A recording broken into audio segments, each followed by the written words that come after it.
Welcome all of you. आज की video में बात करने वाले हैं जीएसटी के बारे में। जीएसटी का रजिस्ट्रेशन आपको कैसे लेना है। बहुत सारे लोगों का क्वेश्चंस थे कि जीएसटी लेने का आसान तरीका कौन सा है, किस तरह से जीएसटी लेना चाहिए, हमको जीएसटी लेना चाहिए कि नहीं लेना चाहिए, जीएसटी लेने पे कितना टैक्स लगेगा, कितना टैक्स देना पड़ेगा। तो मैं आपको सिंपल सा आपको जवाब देना चाहूँगा कि जीएसटी कब लेना है, जब आपका टर्नओवर यदि ट्रेडिंग मैन्युफैक्चरिंग इंडस्ट्री से 40 लाख या उससे ऊपर हो रहा है और यदि सर्विस इंडस्ट्री से 20 लाख या उससे ऊपर। बट किसी भी व्यक्ति ने एक बार जीएसटी में अपना रजिस्ट्रेशन कर लिया तो उसका 1 रुपये भी क्यों ना इनकम हो रही है उस पर भी जीएसटी पे करना होता है। तो इस बात का ध्यान रखना है। उसमें भी 2 स्कीम होती है, जो 2 स्कीम है मेरे कुछ वीडियो में मैंने बहुत डिटेल में बताया, वहाँ जाकर के जरूर देखना कि रेगुलर स्कीम भी होती है, कंपोजिशन स्कीम होती है। रेगुलर स्कीम के अंदर क्या होता है, इनपुट का आपको फायदा मिलता है, ठीक है, जब आप रेगुलर स्कीम के अंदर रजिस्ट्रेशन लेते हैं। तो आसान तरीका डिस्कस करते हैं, बाकी के मैं कुछ वीडियो के लिंक नीचे शेयर कर दूंगा डिस्क्रिप्शन में, वो वीडियो जरूर देख लेना और भी जीएसटी का नॉलेज हो जाएगा। तो जीएसटी रजिस्ट्रेशन जब आप लेने जाते हैं तो आपको सबसे पहले डॉक्यूमेंटेशन का ध्यान रखना कि कौन कौन से डॉक्यूमेंट आपको लगेंगे, करेक्ट। तो यदि मैं डॉक्यूमेंट की बात करूं, डॉक्यूमेंट्स की यदि बात करूं तो इसमें यदि आपकी प्रोप्राइटरशिप फर्म है, ठीक है, तो कौन से डॉक्यूमेंट लगेंगे, और यदि पार्टनरशिप फर्म है या आपकी कंपनी है प्राइवेट लिमिटेड कंपनी, तो कौन कौन से आपको यहां पर आपको डॉक्यूमेंट लगने वाले हैं। ध्यान से सुनना।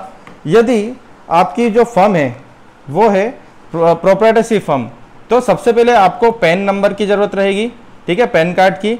दूसरा है आधार कार्ड। तीसरा एक पासपोर्ट साइज फोटो आपकी, मैं शॉर्ट में लिख रहा हूं, ठीक है। और सेम डॉक्यूमेंट यहां पर भी लगेंगे, चाहे कोई सी कंपनी हो या पार्टनर हो, ठीक है। बस यहां पर इन तीनों डॉक्यूमेंट, ये मैंडेटरी डॉक्यूमेंट आपको सबसे पहले पैन कार्ड, आधार कार्ड और आपकी फोटोग्राफ, ठीक है।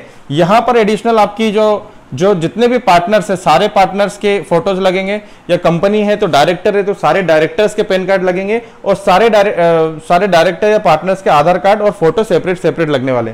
बट प्रोप्राइटर में एक ही व्यक्ति है तो एक डॉक्यूमेंट एक ही व्यक्ति के लगेंगे, बस इतना ध्यान रखना है। उसके बाद इसमें जो मैंडेटरी डॉक्यूमेंट है उसमें आपका एक तो ध्यान रखना ईमेल आईडी और जो आपका मोबाइल नंबर है, रजिस्ट्रेशन नंबर, ये आपका लगेगा, यहाँ पर हर एक व्यक्ति का लगेगा, ठीक है। इसके बाद यहाँ पर आपको एक डॉक्यूमेंट ये देखना रहता है कि जहाँ पर भी आपके प्रमाइसेस है, या तो वो खुद के नाम पे हो या रेंटेड हो। तो खुद के नाम पे हो तो क्या लगने वाला है वहाँ पर आपको, क्या रजिस्ट्री की कॉपी, ठीक है, रजिस्ट्री की कॉपी। यदि वो खुद के नाम पे नहीं है, रेंटेड है, तो आपको रेंट एग्रीमेंट लगेगा। क्या लगेगा, रेंट एग्रीमेंट, ध्यान रखना।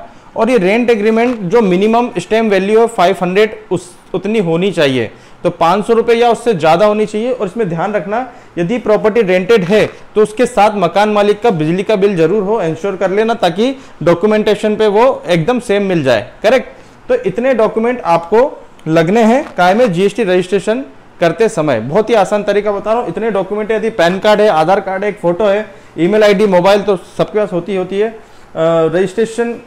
रजिस्ट्री की कॉपी यदि खुद का है, प्रमाइसेस यदि रेंट एग्रीमेंट यदि आपने रेंट पे लिया हुआ है, ठीक है। इसके अलावा बैंक स्टेटमेंट, हाँ, आपका बैंक स्टेटमेंट। पहले क्या होता था, रजिस्ट्रेशन करते समय बैंक स्टेटमेंट भी साथ में अटैच करना पड़ता था, लेकिन अब गवर्नमेंट ने कुछ समय दे दिया है, 30 से 45 दिन का समय दे दिया है। आप उस समय के अंदर जैसे रजिस्ट्रेशन आता है उसके बाद अटैच कर सकते हो। तो इतने यदि डॉक्यूमेंट आपके पास हैं तो आप जीएसटी में जाकर के अप्लाई कर सकते हो, पहली बात, ठीक है। अब यदि किसी ने ये जीएसटी का रजिस्ट्रेशन किया और यदि क्वेरी आ गई कहां से, गवर्नमेंट की तरफ से, तो आपको वो उसका रिप्लाई करना होता है।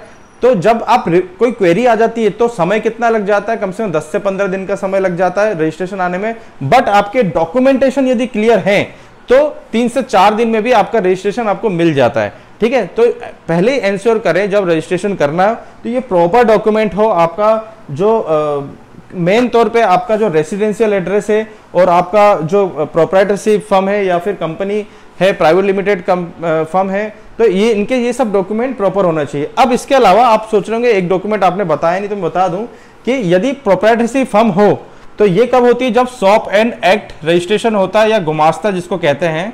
तो ये एक डॉक्यूमेंट कंपनी का इस पे जो नाम आ रहा है कंपनी का वही रेंट एग्रीमेंट पे आना चाहिए, वही जो इसके अंदर जो डिटेल आ रही है कौन सी गुमास्ता या शॉप एक्ट के अंदर, वही एड्रेस आपका जो रजिस्ट्री या फिर आपके रेंट एग्रीमेंट से मैच होना चाहिए। यदि ये आपने इंश्योर कर लिया कि ये मैच है तो आपको क्वेरी नहीं आएगी, ठीक है। यदि इसमें मिसमैच होता है तो क्वेरी आने के चांसेस ज़्यादा रहते हैं, या आपके पैन कार्ड पे, आधार कार्ड पे कुछ नाम मिसमैच हो या एड्रेस का कोई समस्या हो तो, ठीक है। और ऐसी केस में यदि पार्टनरशिप फर्म है तो यहाँ पर लगता है shop and act registration certificate, और यहाँ पर लग जाएगा डीड, कौन सी, पार्टनरशिप डीड, क्या लग जाएगी, पार्टनरशिप डीड, है ना। और यहाँ पर इनकॉर्पोरेशन सर्टिफिकेट क्या लग जाएगा, इनकॉर्पोरेशन सर्टिफिकेट, जो कंपनी रजिस्ट्रेशन जब आप लेते हैं तब आपको मिलता है, ठीक है। अब इन दोनों में एक डॉक्यूमेंट और आपको अलग से आपको अटैच करना है। सिंपल वे में बता रहा हूं, इसलिए मैंने क्या डॉक्यूमेंट बताया, PAN card, Aadhaar card, photo, email ID, mobile, rent agreement या रजिस्ट्री कॉपी,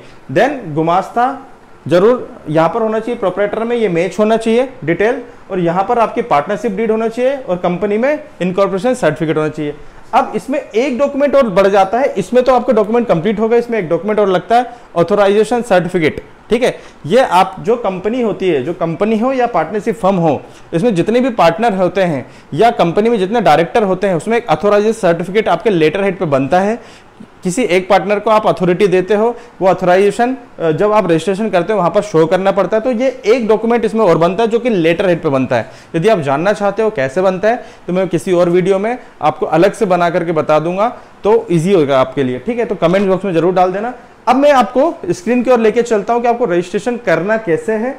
मैं वहां जाऊंगा और आपको ये बता दूंगा कि आपको रजिस्ट्रेशन किस तरह से करना है, ठीक है। तो चलते हैं स्क्रीन की ओर। तो आपको क्या करना है, आपको ये जीएसटी की साइट ओपन करना है, gst.gov.in। ये साइट ओपन करोगे तो कुछ इस तरह की विंडो आपके सामने आएगी, ठीक है।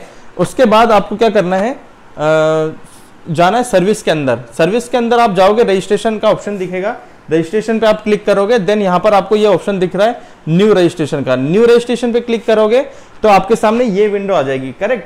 अब इस विंडो के अंदर देखो, यहाँ साफ साफ दिख रहा है न्यू रजिस्ट्रेशन में कि एक new registration temporary reference number TRN, ठीक है। ये क्या होता है कि आप जब न्यू रजिस्ट्रेशन करोगे तो आपको ये क्लिक रहने देना है, और आपको इन्फॉर्मेशन क्या क्या डालनी है, सेलेक्ट एज अ, आप टैक्स पेयर रजिस्ट्रेशन कर रहे हो या टैक्स डिडक्टर कर रहे हो, TDS वाला जो होता है, टैक्स कलेक्टर कर रहे हो, ई कॉमर्स वाले के केस में GST प्रैक्टिशनर हो, नॉन रेसिडेंट टैक्सेबल पर्सन हो, यूनाइटेड नेशन बॉडी हो, ये सारी इंफॉर्मेशन देख लेना। एज अ टैक्स पेयर यदि कर रहे हो तो आपको टैक्स पेयर आपको यहाँ पर सेलेक्ट करना है।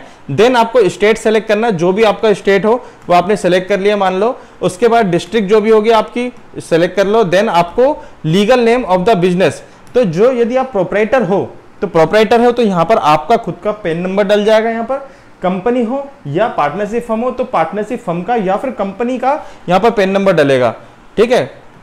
सॉरी, ये नेम बोल रहा है, name of the business. Name मतलब आपका जो गुमास्ते पे जो नाम आ रहा है हो, डीड पे जो नाम आ रहा है जो फर्म का या फिर कंपनी का, ठीक है। यहाँ पर परमानेंट एड्रेस नंबर जो है ये आपका इंडिविजुअल रहेगा जब प्रोपराइटर हो या कंपनी हो, और पार्टनरशिप हो फर्म है तो फिर कंपनी का डलेगा, ठीक है, या पार्टनरशिप फर्म का। जब बस आपको सिंपल क्या करना है, टैक्स पेयर, स्टेट, डिस्ट्रिक्ट, आपका जो बिजनेस का नाम है वो, पेन नंबर और ईमेल एड्रेस जिस पे आपको OTP चाहते हो, जो रजिस्ट्रेशन के लिए मैंने डॉक्यूमेंट में बताया था। तो ईमेल एड्रेस डाला, मोबाइल नंबर डाला और कैरेक्टर्स यहाँ पर जो भी दिख रहे हैं वो डाला और प्रोसीड कर दिया। अब यहाँ से कहानी चालू होती है। जैसे आप ये कर दोगे तो आपको है ना एक TRN नंबर जनरेट होकर के देगा ये आपको, ठीक है। क्या नंबर जनरेट करके देगा, TRN नंबर जनरेट कर देगा तुरंत की तुरंत, ठीक है। तो ये आपको TRN नंबर जनरेट करके आपको ईमेल पर भेज देगा, करेक्ट। अब आपको दोबारा से क्या करना है, जब उसी ऑप्शन में जाना है, रजिस्ट्रेशन वाले में, न्यू रजिस्ट्रेशन वाले में। अब इस ऑप्शन पे क्लिक करना है TRN वाले पे, ठीक है। TRN नंबर जो आपको ईमेल पे आएगा आपको यहाँ पर एंटर करना है। जैसे ये नंबर आप TRN वाला यहाँ पर एंटर कर देते हो, आपको ये कैप्चा कोड जो होता है ये एंटर करके प्रोसीड कर देना। जैसे ये प्रोसीड कर दोगे आपके पास अलग अलग विंडो ओपन हो जाएगी।